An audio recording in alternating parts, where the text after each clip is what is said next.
नमस्कार शिक्षार्थियों, मैं डॉक्टर सुहासिनी, सहायक प्रोफेसर, महात्मा गांधी अंतर्राष्ट्रीय हिंदी विश्वविद्यालय, आप सभी का NIOS स्टूडियो में स्वागत करती हूँ। आज हम वैज्ञानिक अन्वेषण की प्रक्रिया में शिक्षार्थी को वैज्ञानिक प्रक्रियाओं में संलग्न करना विषय पर चर्चा करेंगे। इस चर्चा के उपरांत आप किन कार्यों में सक्षम हो सकेंगे, इस विषय पर हम पहले चर्चा कर लेते हैं। आप वैज्ञानिक अन्वेषण की प्रक्रिया में शिक्षार्थी की सक्रिय भूमिका से अवगत हो सकेंगे। एक शिक्षक के रूप में वैज्ञानिक अन्वेषण की प्रक्रिया में शिक्षार्थी को संलग्न करने की योजना निर्माण कर सकेंगे। विज्ञान की प्रकृति के आधार पर विभिन्न कार्यक्षेत्रों में शिक्षार्थी की भूमिका का निर्धारण कर सकेंगे। विज्ञान शिक्षक के रूप में कक्षा के अंदर एवं बाहरी परिवेश में शिक्षार्थी की संलग्नता बढ़ाने में सक्षम हो सकेंगे। यदि हम विज्ञान विषय की बात करें तो विज्ञान विषय में क्रियाशीलता के सिद्धांत का महत्वपूर्ण पक्ष होता है। एक शिक्षक के रूप में आपका यह दायित्व होता है कि विज्ञान की शिक्षण अधिगम प्रक्रिया में आप सदैव यह प्रयास करें कि इस प्रक्रिया में शिक्षार्थी क्रियाशीलता के आधार पर संलग्न हों।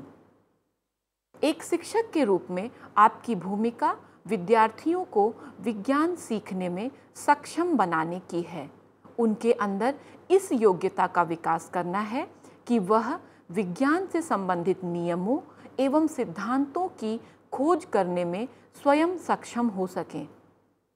वैज्ञानिक अन्वेषण में शिक्षार्थी को संलग्न करके सीखने की क्रिया को एक रोमांचक, सक्रिय, सामाजिक एवं रुचिकर प्रक्रिया बनाया जा सकता है। यदि आप एक शिक्षक के रूप में विज्ञान शिक्षण अधिगम प्रक्रिया में शिक्षार्थी को संलग्न करते हैं तो वह विज्ञान विषय में रुचि लेता है।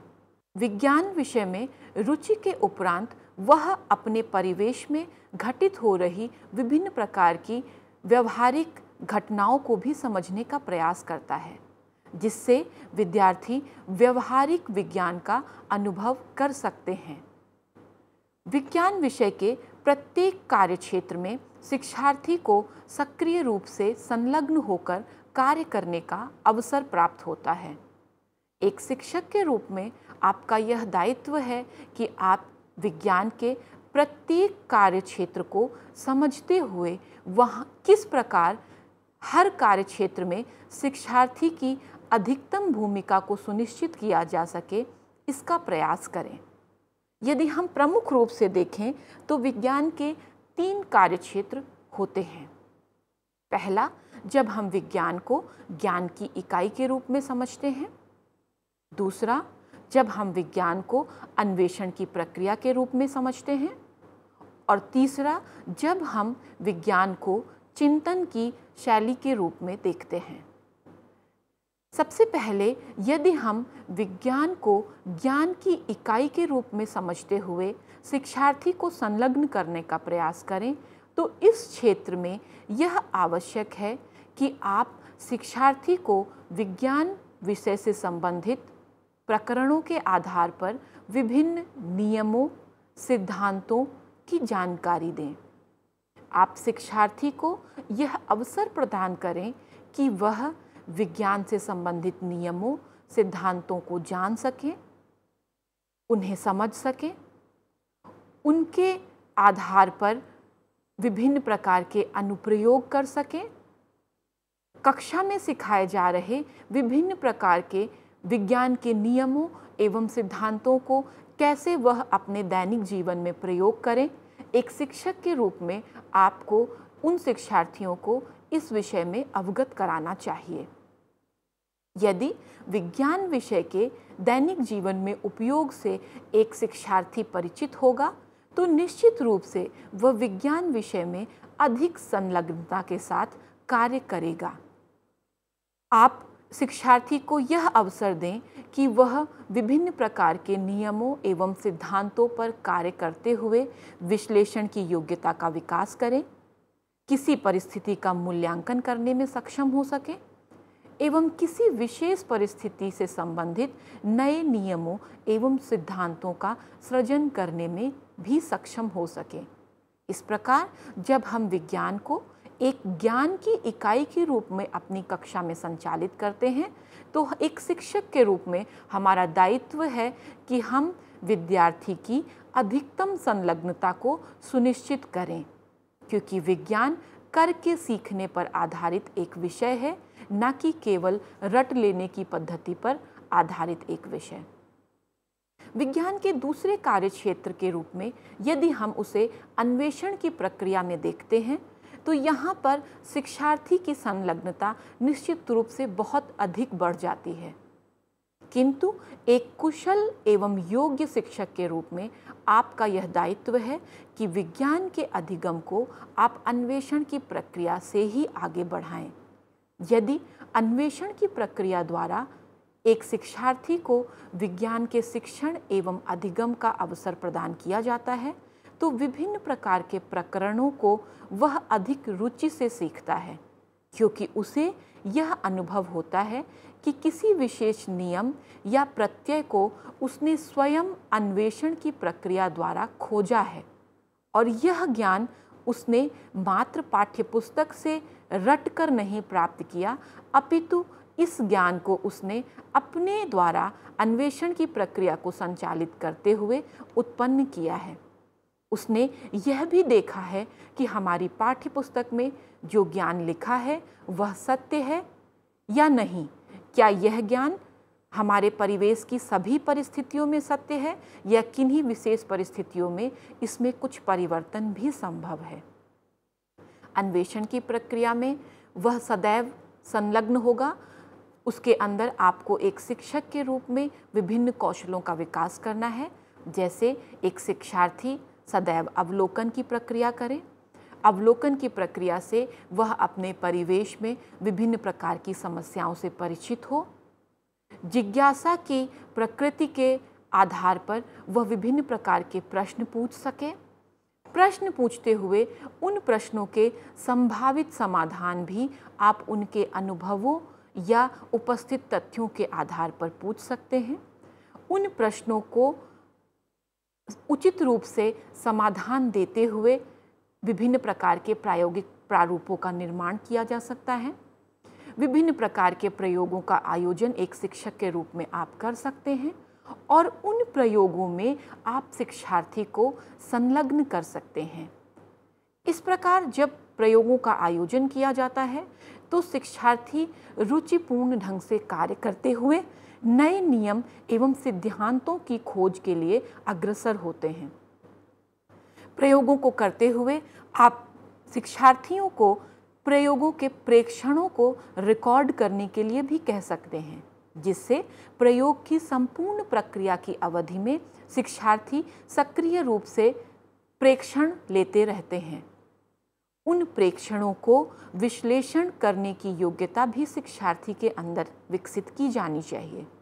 यदि वह प्रेक्षणों के आधार पर उचित प्रदत्तों का विश्लेषण करेंगे तो वह नियमों एवं निष्कर्षों तक पहुंच सकते हैं एवं किसी विशेष समस्या जिसकी की परिकल्पना उन्होंने निर्मित की थी, उस परिकल्पना के अंतिम चरण में पहुंचकर वह उसे स्वीकृत या अस्वीकृत कर सकते हैं। इस तरह से हमने देखा कि अन्वेषण की प्रक्रिया में यदि हम विज्ञान के कार्यक्षेत्र की बात करें तो वहाँ पर शिक्षार्थी सर्वाधिक रूप से सक्रिय होकर कार्य करता है और इस प्रकार जब वैज्ञानिक अन्वेषण की प्रक्रिया आगे बढ़ती है तो शिक्षार्थी अपने कार्यों में तत्परता से कार्य करते हुए विज्ञान के शिक्षण अधिगम की प्रक्रिया में आगे बढ़ते हैं और इससे विज्ञान के क्रियाशीलता के सिद्धांत की पुष्टि होती है। विज्ञान के तीसरे प्रमुख कार्यक्षेत्र के रूप में हम चिंतन की शैली को देखते हैं। चिंतन की शैली के रूप में जब हम विज्ञान को देखते हैं तो यहाँ एक शिक्षार्थी प्रत्यक्ष रूप से संलग्न न होकर अप्रत्यक्ष रूप से निरंतर विज्ञान की प्रक्रिया में संलग्न रहता है। आप एक शिक्षक के रूप में शिक्षार्थी के अंदर इस योग्यता का विकास करते हैं कि वह सृजनात्मक चिंतन कर सकें, वह किसी भी समस्या पर परावर्तित चिंतन कर सकें। जब एक शिक्षार्थी चिंतन की प्रक्रिया में संलग्न हो जाता है तो वह कक्षा के अंदर या कक्षा के बाहरी परिवेश में या किसी विशेष अन्य कार्य को करते समय भी लगातार वैज्ञानिक प्रक्रिया में संलग्न होता है और यह संलग्नता उसके व्यवहार में परिलक्षित होती है। यदि हम विज्ञान शिक्षण के उद्देश्यों की बात करें तो यह उद्देश्य 3 क्षेत्रों में प्रमुखता से देखे जाते हैं। पहला उद्देश्य संज्ञानात्मक क्षेत्र का होता है, दूसरा उद्देश्य भावात्मक क्षेत्र का होता है एवं तीसरा उद्देश्य क्रियात्मक क्षेत्र का होता है, जिसके अंतर्गत हमें विज्ञान सीख रहे शिक्षार्थी के अंदर विभिन्न प्रकार के वैज्ञानिक कौशलों का विकास करना होता है। तो यदि हम इन तीनों क्षेत्रों के विकास को ध्यान में रखते हुए विज्ञान के शिक्षण अधिगम प्रक्रिया को वैज्ञानिक अन्वेषण के द्वारा अग्रसर कराते हैं तो निश्चित रूप से शिक्षार्थी सदैव विज्ञान की प्रक्रिया में संलग्न होता है और वह ज्ञान की इकाई के रूप में, अन्वेषण की प्रक्रिया के रूप में या चिंतन की शैली के रूप में विज्ञान विषय से निरंतर संबंध रखते हुए अपने ज्ञान को प्राप्त करता है। वर्तमान समय में हमारी शिक्षा प्रणाली में विज्ञान विषय को दोषपूर्ण ढंग से पढ़ाया जा रहा है। हम इस चित्र के माध्यम से देख सकते हैं कि यहाँ पर एक शिक्षक लगातार इस प्रयास को कर रहा है कि वह विज्ञान के नियम एवं प्रत्ययों को किस प्रकार एक शिक्षार्थी के मस्तिष्क में समावेशित कर दे। वह इस विषय से संबंध नहीं रखना चाहता कि किस प्रकार शिक्षार्थी को वैज्ञानिक प्रक्रियाओं में हम संलग्न कर सकते हैं। यदि शिक्षार्थी को वैज्ञानिक प्रक्रियाओं में संलग्न किया जाएगा तो कहीं ना कहीं वह विज्ञान विषय में रुचि लेते हुए आगे बढ़ेगा। और एक शिक्षक के रूप में हमारा यह दायित्व है कि विज्ञान विषय को हम क्रियाशीलता के आधार पर पढ़ाने का प्रयास करें, क्योंकि यदि हम विज्ञान के पाठ्य पुस्तकों को देखें तो उसमें यह लिखा रहता है कि विज्ञान आओ करके सीखें, किंतु इस विषय में यह बहुत चिंता की बात है कि विज्ञान को करके सीखने का पूर्ण रूप से हमारी शिक्षण अधिगम प्रक्रिया में अभाव है। हम एक शिक्षक के रूप में मात्र अपनी कक्षा में विज्ञान की पाठ्य पुस्तक में उपस्थित नियमों एवं प्रत्ययों को शिक्षार्थी को बता देते हैं और यह अपेक्षा करते हैं कि शिक्षार्थी इन नियमों एवं प्रत्ययों को सीखकर कक्षा में इसी प्रकार इनको जब पूछा जाए तो बता दे। किंतु एक शिक्षक के रूप में हमें शिक्षार्थी को यह अवसर देना चाहिए कि वह नियमों एवं प्रत्ययों की सत्यता की भी परख कर सकें। और निश्चित रूप से जब हम वैज्ञानिक अन्वेषण की प्रक्रिया के द्वारा विज्ञान का शिक्षण अधिगम करते हैं तो हम शिक्षार्थी को यह अवसर प्रदान करते हैं कि वह विज्ञान विषय में संलग्नता से कार्य करते हुए नियमों एवं सिद्धांतों के विषय में सीखे तथा स्वयं कार्य करते हुए अग्रसर हो, न कि केवल आपकी पाठ्य पुस्तकों में उपस्थित सूचनाओं का संग्रह करें। यदि हम एक शिक्षार्थी की संलग्नता के विषय में चर्चा करें तो एक शिक्षार्थी विज्ञान के शिक्षण अधिगम प्रक्रिया में विभिन्न प्रकार से संलग्न हो सकता है। बिंदुवार यदि हम इसका अध्ययन करें तो सर्वप्रथम ज्ञान एवं स्मरण की प्रक्रिया में वह संलग्न हो सकता है, अवबोध की प्रक्रिया में वह संलग्न हो सकता है, विज्ञान के अधिगम में जो ज्ञान उसने प्राप्त किया है उसे किस प्रकार अपने दैनिक जीवन में अनुप्रयोग किया जा सकता है, इस रूप में भी उसकी संलग्नता सुनिश्चित की जा सकती है।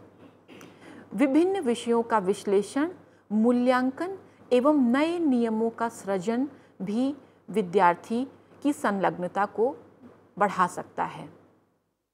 यदि हम इस विषय में चर्चा करें तो यदि विज्ञान की कक्षा में आप देखें तो नियमों एवं सिद्धांतों का ज्ञान प्रदान करते समय शिक्षार्थी को यह देखना चाहिए कि वह पूर्ण संलग्नता के साथ उस विषय से संबंधित ज्ञान को प्राप्त करे। उस संबंधित ज्ञान के आधार पर वह अपने परिवेश में उपस्थित विभिन्न प्रकार की वैज्ञानिक घटनाओं के बारे में अवबोध प्राप्त कर सकता है। विभिन्न घटनाओं को वर्गीकृत कर सकता है, विभिन्न प्रकार के तथ्यों को किसी विशेष श्रेणी में वर्गीकृत कर सकता है। और यदि एक कक्षा में एक शिक्षार्थी संलग्नता के साथ वैज्ञानिक अन्वेषण की प्रक्रिया से कोई ज्ञान प्राप्त करता है तो वह उस प्राप्त ज्ञान को अपने दैनिक जीवन में भी प्रयोग कर सकता है। और एक शिक्षक के रूप में हमारा यह दायित्व होता है कि यदि हम विज्ञान विषय का शिक्षण कर रहे हैं तो कहीं न कहीं विज्ञान के नियम एवं सिद्धांतों का उस शिक्षार्थी के दैनिक जीवन में क्या उपयोग है, वह किस प्रकार कक्षा में प्राप्त ज्ञान को अपने परिवेश में उपयोग कर सकता है, इस विषय से शिक्षार्थी को अवश्य अवगत कराएं। और जब भी कभी विज्ञान के किसी प्रकरण का अध्ययन अध्यापन हम अपनी कक्षा में करें तो उसके बाद शिक्षार्थी को कुछ ऐसी क्रियाएं करने के लिए प्रेरित किया जाए जिससे उस विशेष शिक्षण अधिगम को वह अपने दैनिक जीवन में अनुप्रयोग में ला सके। जैसे यदि हम अपनी कक्षा में शिक्षार्थियों को विलेय एवं अविलेय पदार्थ के बारे में बताते हैं तो हम एक क्रियाकलाप के रूप में शिक्षार्थियों से यह कार्य करने को कह सकते हैं कि वह अपने परिवेश में उपस्थित विभिन्न पदार्थों को जल में घोलकर देखें कि कौन से पदार्थ विलेय पदार्थ हैं और कौन से पदार्थ अविलेय पदार्थ हैं, एवं अपने प्राप्त प्रेक्षणों के आधार पर एक सूची का निर्माण करें कि वह कौन कौन से पदार्थ हैं आपके परिवेश में उपस्थित हैं जो विलेय हैं अर्थात जल में घोले जाने पर घुल जाते हैं, तथा वह कौन से पदार्थ हैं जो जल में घोले जाने पर नहीं घुलते अर्थात वह अविलेय पदार्थ हैं। इस प्रकार आप विज्ञान की कक्षा में दिए गए ज्ञान को शिक्षार्थियों द्वारा अपने व्यवहारिक जीवन में उपयोग करने हेतु प्रेरित कर सकते हैं। आप शिक्षार्थियों को विश्लेषण क्षमता के बारे में भी बताएं। यदि एक शिक्षार्थी विज्ञान विषय को पढ़ता है तो उसके अंदर विभिन्न प्रकार की घटनाओं के विश्लेषण की भी योग्यता होनी चाहिए। वह किसी घटना के कार्य एवं कारण के संबंधों के विषय में जान सके। किसी विशेष समस्या का मूल्यांकन करने की योग्यता भी एक विज्ञान के अधिगमकर्ता के अंदर होनी चाहिए एवं किसी भी समस्या के मूल्यांकन को करते हुए वह नए ज्ञान का सृजन करने की भी योग्यता रखे। इस प्रकार हम विभिन्न बिंदुओं में एक शिक्षार्थी को वैज्ञानिक अन्वेषण की प्रक्रिया में संलग्न कर सकते हैं और विज्ञान के शिक्षण अधिगम के उद्देश्यों की पूर्ति कर सकते हैं। वैज्ञानिक अन्वेषण में शिक्षार्थी की संलग्नता के क्या लाभ होते हैं?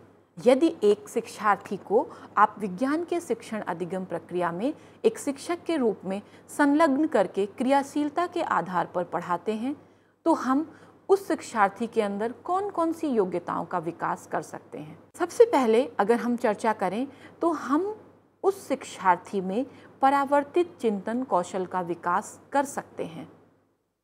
परावर्तित चिंतन कौशल के द्वारा प्रत्येक शिक्षार्थी किसी भी समस्या के बारे में सजग हो सकता है तथा वह उस विशेष समस्या के बारे में संभावित समाधान, जिनको कि हम परिकल्पना कहते हैं, का निर्माण कर सकता है। जब एक शिक्षार्थी संलग्नता के साथ कार्य करता है तो वह समूह में विभिन्न सदस्यों के साथ कार्य करता है। इससे उस शिक्षार्थी में संवाद कौशल का भी विकास हो जाता है। वह अपने अनुभवों को उचित रूप से किसी दूसरे व्यक्ति के सम्मुख प्रस्तुत कर सकता है। अतः हम यह देखते हैं कि वैज्ञानिक अन्वेषण में जब एक शिक्षार्थी संलग्न होता है तो वह समूह में कार्य करते हुए संवाद कौशल में भी निपुण हो जाता है। इसके साथ साथ उस शिक्षार्थी में अंतर्वैयक्तिक कौशल का भी विकास होता है।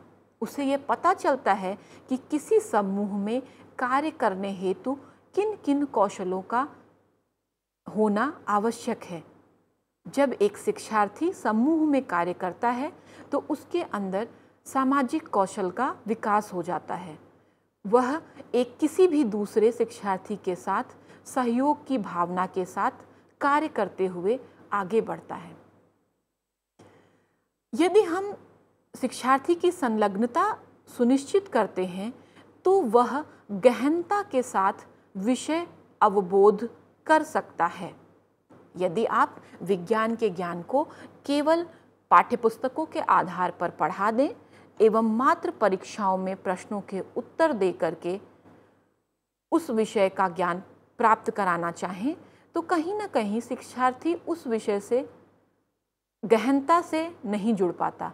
किंतु जब आप शिक्षार्थी को करके सीखने का अवसर उपलब्ध कराते हैं तो वह उस विषय के साथ गहनता से संलग्न होता है और इसके कारण शिक्षार्थी में सृजनात्मक क्षमता का भी विकास होता है। साथ ही साथ वह संबंधित विषय में रुचि लेता है एवं अधिगम हेतु उसे उचित अभिप्रेरणा प्राप्त हो जाती है। यदि एक शिक्षार्थी वैज्ञानिक अन्वेषण प्रक्रिया में संलग्नता के साथ कार्य करते हुए विज्ञान के नियम एवं सिद्धांतों को सीखे तो उसके द्वारा प्राप्त ज्ञान स्थायी होता है। शिक्षार्थी के अंदर वैज्ञानिक अभिवृत्ति का भी विकास किया जा सकता है। शिक्षार्थी स्वयं करके सीखता है तो उसके अंदर आत्मविश्वास में वृद्धि देखी जाती है। उसके अंदर विभिन्न प्रकार की समस्याओं के अनुरूप विश्लेषण क्षमता का भी विकास हो जाता है और वह कार्य करते हुए अध्ययन में संलग्न रहता है। क्योंकि वैज्ञानिक अन्वेषण में संलग्नता के साथ कार्य करते हुए वह विभिन्न समूहों में कार्य कर रहा है, अतः उसके अंदर सहयोग की भावना का भी विकास किया जा सकता है। क्योंकि शिक्षार्थी किसी भी समस्या का समाधान स्वयं प्राप्त कर रहा है, अतः उसके अंदर अन्वेषण प्रकृति एवं समस्या समाधान क्षमता भी विकसित हो जाती है। समूह में कार्य करने के कारण एक शिक्षार्थी के अंदर सामाजिक विकास भी होता है। क्योंकि विज्ञान विषय में वह सक्रिय एवं क्रियाशील भूमिका निभा रहा है, अतः शिक्षण अधिगम सक्रिय एवं क्रियाशीलता आधारित शिक्षण अधिगम होता है, जिससे एक शिक्षार्थी इस विषय में अधिक रुचि लेकर स्थायी ज्ञान को प्राप्त कर सकता है। अतः हम यह कह सकते हैं कि वैज्ञानिक अन्वेषण की प्रक्रिया में जब हम एक शिक्षार्थी को संलग्न करके कार्य करने का अवसर देते हैं तो वह नियमों एवं सिद्धांतों को स्वयं खोजता है, जिससे उसके अंदर आत्मविश्वास का विकास होता है, उसकी विज्ञान के शिक्षण अधिगम प्रक्रिया में रुचि होती है तथा वह स्थायी ज्ञान को प्राप्त कर सकता है।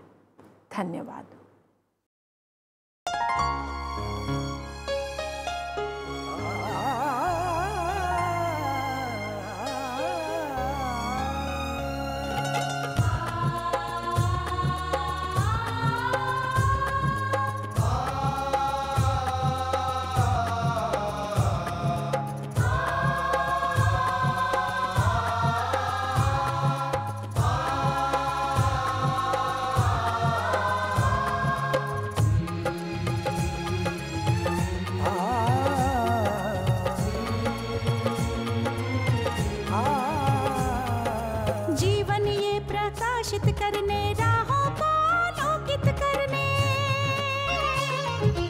जीवन ये प्रकाशित करने, राहों को आलोकित करने, हम अपना दीपक स्वयं बने, हम अपना रास्ता स्वयं चुने, हम अपना दीपक स्वयं बने।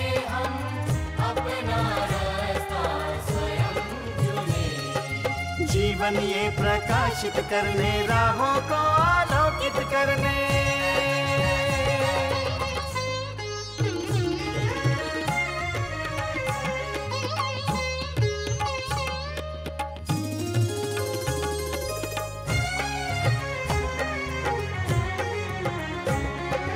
धन साधन समय की सीमा से विद्यालय जो मुक्त हो, धन साधन समय की सीमा से विद्यालय जो मुक्त हो। कभी पढ़े हम कहीं पढ़े, वे विषय की लोच से युक्त हो। कभी पढ़े हम कहीं पढ़े, वे विषय की लोच से युक्त हो। मित्रों हम उठे और जागे, मंजिल आने की ध्वनि सुने हम, अपना दीपक स्वयं बने हम, अपना रास्ता स्वयं चुने।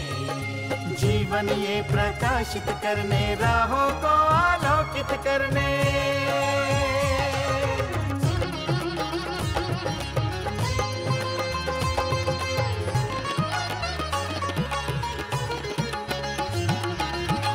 राष्ट्रीय मुक्त विद्यालय का है द्वार खुला सबकी खातिर। शिक्षा परीक्षा का अवसर एक बार ही क्यों मिलता फिर। शिक्षा और परीक्षा का अवसर एक बार ही क्यों मिलता फिर। दुनिया में इसके केंद्र बात, कोई मन चाहा केंद्र चुने हम, अपना दीपक स्वयं बने हम, अपना रास्ता स्वयं चुने। कोई मन चाहा केंद्र चुने हम, स्वयं बने हम,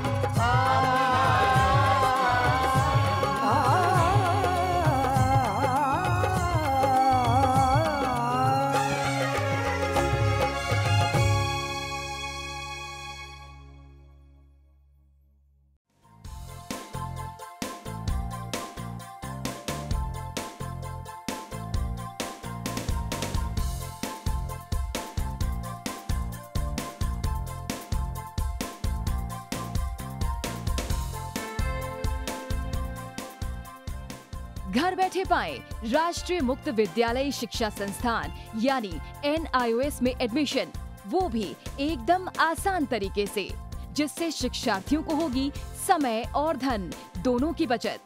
NIOS से शिक्षा कभी भी कहीं भी। शिक्षार्थियों, क्या आप जानते हैं NIOS में एडमिशन लेने का सरल और सुगम तरीका, जिससे शिक्षार्थियों को ऑनलाइन प्रवेश लेने में सहूलियत मिलती है। NIOS में प्रवेश की प्रक्रिया पूर्णतया ऑनलाइन है। शिक्षार्थी घर बैठे इंटरनेट द्वारा प्रवेश के लिए सबसे पहले NIOS की वेबसाइट www.nios.ac.in पर लॉगिन करें। अपना ईमेल आईडी और पासवर्ड डालकर अपना पंजीकरण करें। पंजीकरण के बाद लॉगिन करने पर ऑनलाइन प्रवेश हेतु आवेदन पत्र खुलेगा। आवेदन पत्र को निर्देशानुसार भरें और प्रिंट आउट लें। इस प्रिंट आउट पर अपनी फोटो संलग्न करें। ऑनलाइन प्रवेश के लिए शुल्क हेतु भुगतान के तरीके हैं: क्रेडिट कार्ड के द्वारा, डेबिट कार्ड के द्वारा, राष्ट्रीयकृत बैंक के ड्राफ्ट के माध्यम से, जो कि सचिव NIOS नई दिल्ली या नोएडा के पक्ष में देय हो।